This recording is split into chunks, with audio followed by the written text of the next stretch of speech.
नमस्कार दोस्तों, हमारे YouTube चैनल पर आपका स्वागत है। यदि आप चैनल पर नए हैं तो कृपया चैनल को सब्सक्राइब कर लें, जिससे नई कहानियों की नोटिफिकेशन आपको मिलती रहे। दोस्तों, काफ़ी समय से हमारे चैनल की व्यू रैंकिंग काफ़ी गिर रही है, तो आपसे प्यारी सी रिक्वेस्ट है कि आप वीडियो को पूरा देखें, ज़्यादा से ज़्यादा शेयर करें और अगर वीडियो को अच्छा लगे तो लाइक कर लें। तो दोस्तों, आइए शुरू करते हैं कहानी मेरी प्यारी सविता का दूसरा भाग। अमित बेचारा किचन में अपना काम कर रहा था। उसे साड़ी ब्लाउज पहनकर काम करने में बहुत ही प्रॉब्लम हो रही थी। वैसे भी पहली बार ही उसने अपनी वाइफ के कपड़े पहने थे, जो पूरी तरीके से उसके फिट भी नहीं थे। फिर भी किसी तरीके से उसने इन साड़ी ब्लाउज ब्रा पैंटी पेटीकोट सभी कुछ पहनकर खाना बनाया। साड़ी ब्लाउज पहने पहने ही खाना खाया। उसके बाद उसी हालत में बर्तन साफ किए और फिर बिस्तर पर जाकर लेट गया। कई बार सविता का फ़ोन ट्राई किया, पर हर बार वो आउट ऑफ नेटवर्क ही बता रहा था। बेचारा अमित साड़ी ब्लाउज में अपनी बीवी के कपड़े पहनकर बिस्तर पर लोटा था। उसने कभी भी सपने में ये नहीं सोचा था कि वो अपनी बीवी की साड़ी ब्लाउज ब्रा पैंटी पेटीकोट पहनकर घर में रहेगा। जब उसकी वाइफ ये सब पहनती थी तो अक्सर वह उस पर कमेंट करता रहता था कि तुम लोग कितने ढेर सारे कपड़े पहनते हो। अब ऐसी दशा में जब दरवाजे पर कोई भी आहट होती या कुंडी खटकती पड़ोसन की, तो भी वह अपने कान खड़े कर लेता था कि कहीं कोई दरवाजे पर ना हो। वो सोच रहा था कि अगर कोई आ गया और इसे इस हालत में देख लिया तो उसकी कोई इज्जत ही नहीं रहेगी। लोग तो उसे बस हिजड़ा या नपुंसक ही बोलेंगे। रात के लगभग 11 बजने वाले थे। इसी दशा में अमित बिस्तर पर लेटा था। उसे अब नींद भी आने लगी थी। वैसे भी साड़ी वगैरह पहनकर किचन का काम करने में वो काफ़ी थक गया था। तभी जोर से फ़ोन की घंटी बजी। वह एक बार में फ़ोन नहीं उठाया। फिर जब उसने देखा कि किसी नए नंबर से फ़ोन आया है तो उसने अननोन नंबर समझकर भी फ़ोन नहीं उठाया। पर लगातार घंटी बजती रही तो उसने अनमने मन से फ़ोन उठा लिया। दूसरी ओर से कोई औरत हंस रही थी। उसे पहले तो कुछ समझ में नहीं आया, पर जब उसने ध्यान से आवाज़ को सुना तो पता लगा कि वो सविता थी, जो लगातार हंसे ही जा रही थी। अमित ने झल्लाते हुए कहा, क्यों हंस रही हो? इसमें हंसने वाली कौन सी बात है? मैं ये जानता हूँ अच्छी तरह से कि सब कुछ तुम्हारा ही किया धरा है।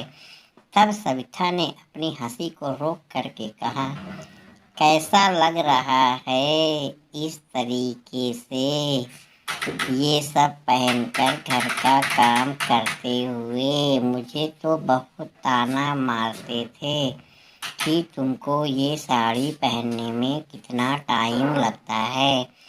अब पता चल रहा होगा कि कितना मुश्किल होता है एक औरत का तैयार होना और इतने ढेर सारे कपड़े पहनकर काम करना। चलो, अब एक हफ्ते तक तो मैं आने वाली हूँ नहीं।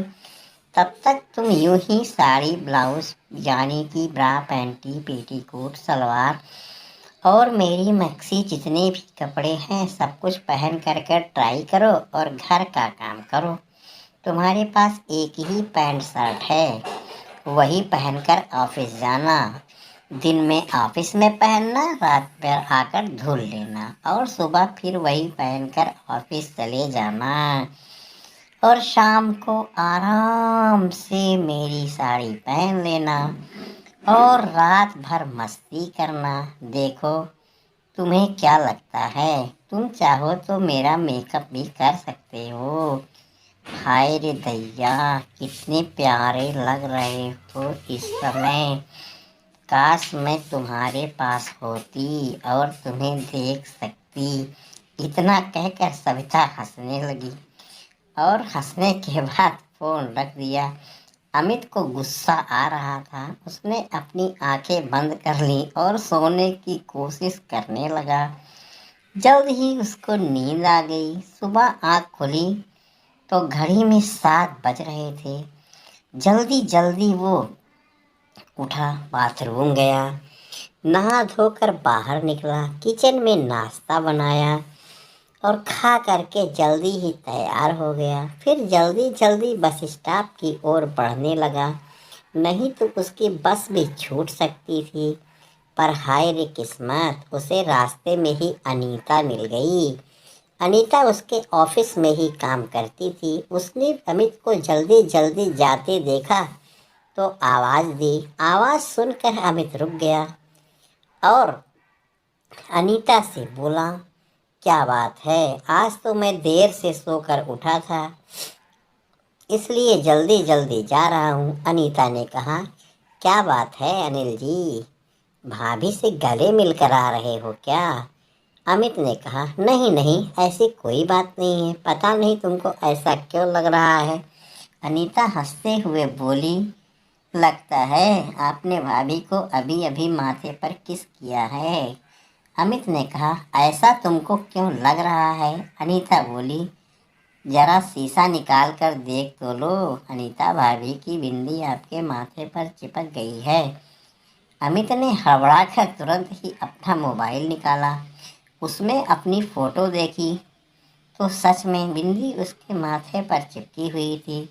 दरअसल वो बिंदी सविता की साड़ी में चिपकी रही होगी और अमित ने जब साड़ी पहनी तो सोते समय वह उसके माथे पर चिपक गई होगी। सुबह अमित जल्दी जल्दी उठकर बाथरूम में गया था और जल्दबाजी में ही अपना मुंह धोया होगा। इसी वजह से वो बिंदी को सही ढंग से साफ नहीं कर पाया था। नतीजा था कि वह उसके माथे पर ही चिपकी रह गई थी। और अनीता ने जब उसे देखा तो अनीता की नज़र उस पर पड़ गई। अनीता हंसते हुए बोली, चलो, कम से कम मैंने रास्ते में ही तुमको बता दिया। अगर इसी हालत में तुम ऑफिस चले जाते और वहाँ ऑफिस में लोग तुम्हें देख लेते फिर तो सब तुम्हारी हंसी उड़ाते। इतना कहकर अनीता मुस्कराने लगी। फिर अमित ने अपने चेहरे को साफ कर लिया, बिंदी हटा दी और फिर अनीता और अमित दोनों मुस्कराते हुए बस स्टैंड की ओर चल दिए, जहाँ से उन्हें बस पकड़कर ऑफिस जाना था। दोस्तों, कहानी अगले अंकों में भी जारी रहेगी।